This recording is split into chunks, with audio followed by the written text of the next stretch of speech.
Сәлеметсіңдер ме балалар, бұл 3-ші сынып математика пәні 100-ші сабақ. Сабақтың тақырыбы текше тік бұрышты параллелепипед. Бірінші тапсырма. Фотосуретші объективтен дәл алдында түзу орналасқан текшені көрді. Текше суреттегі жазбадан құрастырылған дейік. Жазбада А, Б, С, Д, Е, Ф әріптері бейнеленген. Әріптер текшенің қай жағында болады? Дәлелде. Ең алдымен текшенің жазбасына қараймыз. Шығып тұрған жақтары бір-бірлеріне қарама-қарсы болады. В мен F бір-біріне қарама-қарсы. Ал қатар тұрған жақтарынан арасынан біреуін тастаймыз. А мен Д қарама-қарсы, Е мен С бір-біріне қарама-қарсы. Демек бізде мұнда А көрсетілген, Аға қарама-қарсы, мұнда Д болады. Аның оң жағында мына жерде С болады, ал С-ға қарама-қарсы бізде мұнда Е. Мына жағында Е болады. Ал жоғары жағында Б болады, ал Б-ға қарама-қарсы төмен жағында F болады. Сонда сол жағында Е болды, оң жағында С, жоғары жағында Б болады, ал Б-ға қарама-қарсы төмен жағында F болады. Екінші тапсырма. Текшені сағат тілімен айналдырды. 3-ші рет айналдырғанда қай сурет сәйкес келеді? Сағат тілі дегеніміз осылай айналдырады. Демек, бірінші суретте қардың суреті, екіншісінде ақ қаланың суреті, ал үшіншісі белгісіз. Енді соны анықтаймыз. Төбелері өзгермейді. Осы қызыл ойыншықтың суреті қалады. Екінші суретте ақ қаланың суреті мына жерде болғандықтан, үшінші суретте ол мына жаққа жылжиды. Мына жерге суретін салып қойсақ болады, Ал ол кезде қардың суреті мына жаққа кетеді. Ал жасыл шырша бізде мына ақ қалаға қарама-қарсы болады. Жасыл шырша осы жерге кетеді, Демек, бізде не қалды? Бізде қызыл шырша қалды. Міне, қызыл шыршаның суретін салып қояйық. Енді нұсқаларға қараймыз. Қардың суреті келмейді, жасыл шырша емес, қызыл мен жасыл шыршада болмайды. Б жауабы бізге сәйкес келеді екен. Демек, жауабы 3-ші рет айналдырғанда Б суреті сәйкес келеді.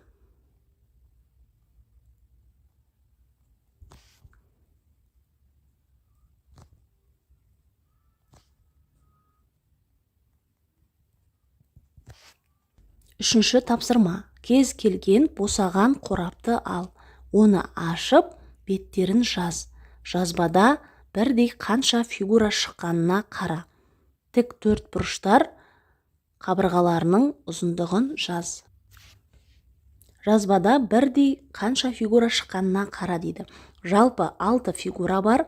Олардың мысалы қызылмен белгілейін. Мына фигура мен мына фигура екеуі бірдей болады.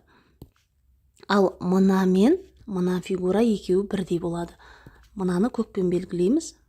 Келесі мына фигура мен мына фигура екеуі бірдей болады. Тік төрт бұрыштар қабырғаларының ұзындығын жаз дейді. Мына аралық бізде ұзындығы болып саналады. Ал мына аралық ені. Ал мына аралық биіктігі болып саналады. Оған өзіміз кез келген өлшемді қоюға болады. Мысалы, мен торкөздердің санына байланысты алайын. Ұзындығы 4 см, ені 3 см, ал биіктігі 2 см. 5-ші А тапсырмасы. Есепті әртүрлі тәсілмен шығар. Қандай тәсіл ыңғайлы? Неліктен? Фотосуретші әр апта сайын мектепке 5 рет барады. Әр барғанда ол 30 баладан фотосуретке түсіреді. Ол 4 аптада қанша баланы фотосуретке түсіреді? Есепті әр түрлі тәсілмен шығар дейді. Бірінші тәсіл: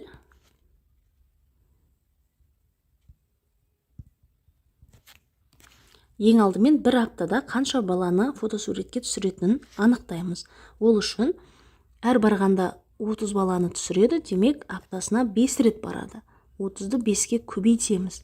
3-ті 5-ке көбейткенде 15, бір нөлді тіркеп қоямыз. 150 болады. Демек, бір аптада 150 баланы фотосуретке түсірсе, енді 4 аптада қанша баланы түсіреді, соны анықтаймыз. Ол үшін 4-ті көбейтеміз 150-ге. 4-ті 15-ке көбейткенде 60, бір нөлді тіркеп қоямыз. 600 болады. Енді екінші тәсілмен шығарып көрейік. Бір аптада 30 рет фотоға түсіреді және 5 рет барады. Оны жақшаның ішіне аламыз. Ал 4 аптада қанша фотосуретке түсіретін анықтау үшін оны тағы 4-ке көбейтеміз. Демек, 30-ды 5-ке көбейткенде 150, 150-ді 4-ке көбейткенде 600 шығады. Демек, жауабы 4 аптада 600 баланы фотосуретке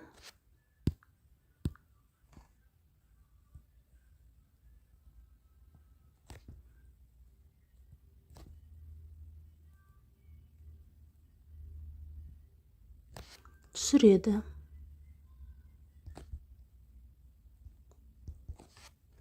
Ә есебі: есептегі деректерді өзгертіп, қайтадан шығар.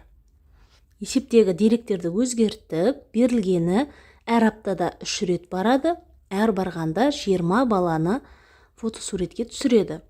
Ал 2 аптада қанша баланы фотосуретке түсіреді? Оны анықтау үшін бірінші тәсіл: ең алдымен 20-ны көбейтеміз 3-ке.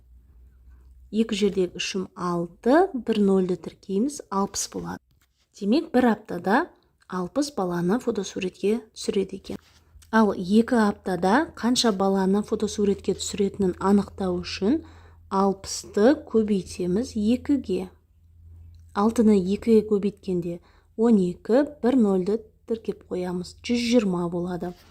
Екінші тәсіл: 20-ны 3-ке көбейтеміз, оны жақшаның ішіне аламыз және 2-ге көбейтеміз. 20-ны 3-ке көбейткенде 60, 60-ты 2-ге көбейткенде 120 болады. Екі тәсілде де жауабы бірдей шықты. Демек, жауабы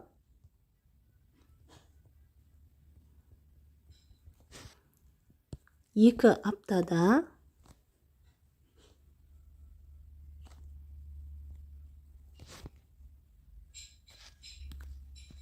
120 баланы фотосуретке түсіреді.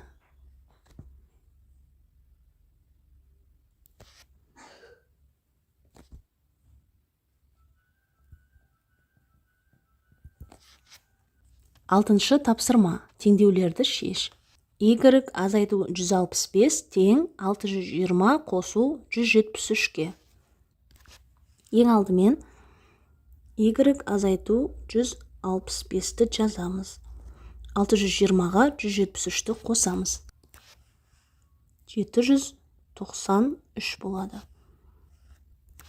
Енді Y-ті табамыз. Y тең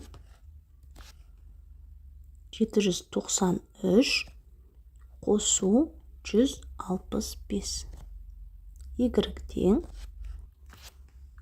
958-ге. Тексереміз. Y-тің орнына 958-ді қоямыз. Азайту 165 тең 620 қосу 173. 958-ден 165-ті азайтқанда 793 болады. Тең 620-ға 173-ті қосқанда 793 болады. Келесі есепте 800 азайту x-ті жазамыз. 870-тен 610-ды азайтамыз. 260 болады. Енді x-ті табамыз. X тең 800-ден азайтамыз 260-ты. X тең 540-қа тең. Тексереміз. X-тің орнына 540-ты қоямыз. 800 азайту 540 тең 870 азайту 610. 800-ден 540-ты азайтқанда 260 болады. Ал 870-тен 610-ды азайтқанда ол да 260-қа тең. Келесі есепте 55 көбейту x-ті жазамыз. 820-дан 710-ды азайтамыз. 110 болады. Енді x-ті табамыз. X тең 110-ды бөлеміз 55-ке. X тең 2-ге. Тексереміз. 55 көбейту 2 тең 820 азайту 710. 55-ті 2-ге көбейткенде 110 болады. Тең 820-дан 710-ды азайтқанда ол да 110-ға тең. 6-шы тапсырманың жалғасы. А бөлу 15 тең 54 бөлу 18. А бөлу 15-ті жазамыз. Тең 54-ті 18-ге бөлгенде 3 болады. Енді аны табамыз. А тең 15-ті 3-ке көбейтеміз. А тең 45-ке. Тексереміз. Аның орнына 45-ті қоямыз. 45 бөлу 15 тең 54 бөлу 18. 45-ті 15-ке бөлгенде 3 болады. Ал 54-ті 18-ге бөлгенде ол да 3-ке тең. Келесі есепте y азайту 420-ны жазып аламыз. 600-ден 56-ны азайтамыз. 544 болады. Енді y-ті табамыз. Y тең 544-ке қосамыз 420-ны.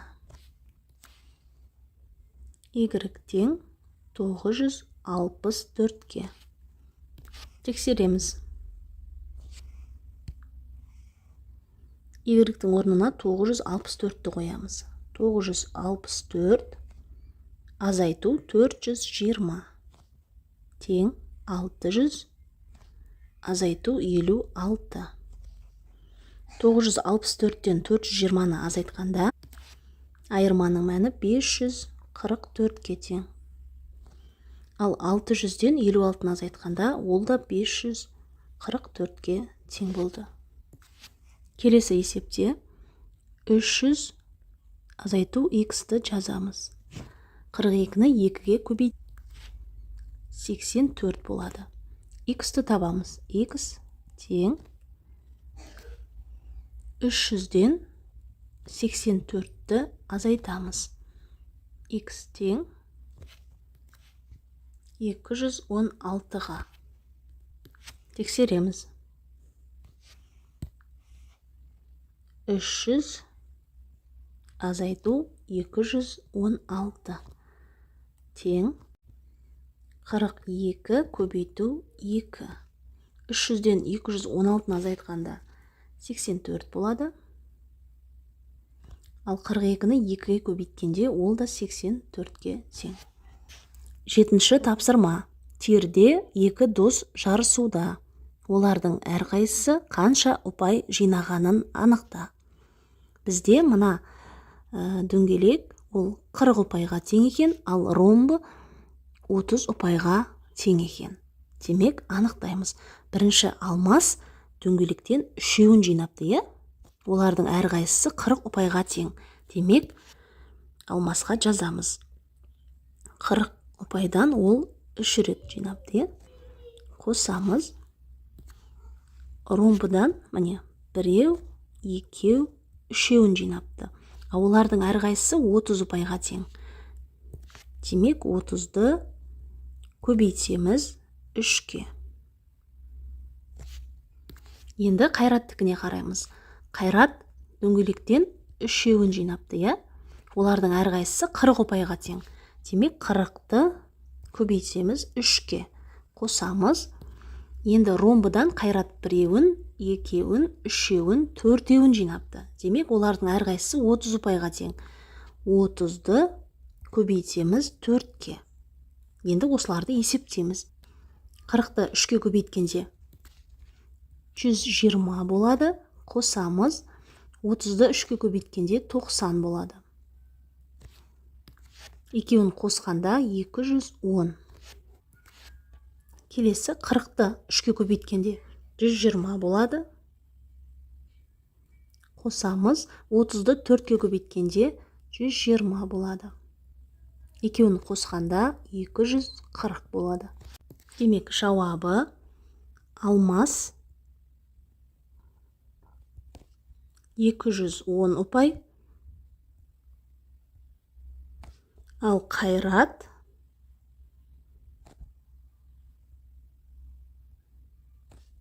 240 ұпай жинаған. 8-ші тапсырма. Бірінші суретке үстінен қарағанда қай фигура сәйкес келеді? Демек, үстінен қарағанда мына жері бос болу керек. А суретіне қараймыз. Мына жоғары жағынан бос көрінгенімен астында мына жері бос емес. Демек, А суретін үстінен қарайтын болсақ, ол бізге осылай көрінеді.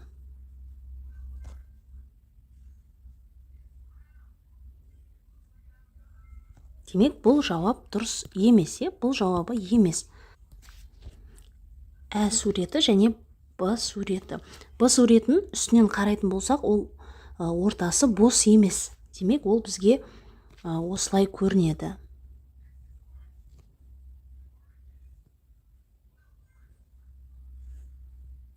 Осылай көрінеді. Демек, бұл да дұрыс емес. Енді Ә суретіне қараймыз. Ә суретінің ортасы толықтай бос, мына жер. Демек, Ә суретінің үстінен қарағанда ол бізге осылай көрінеді.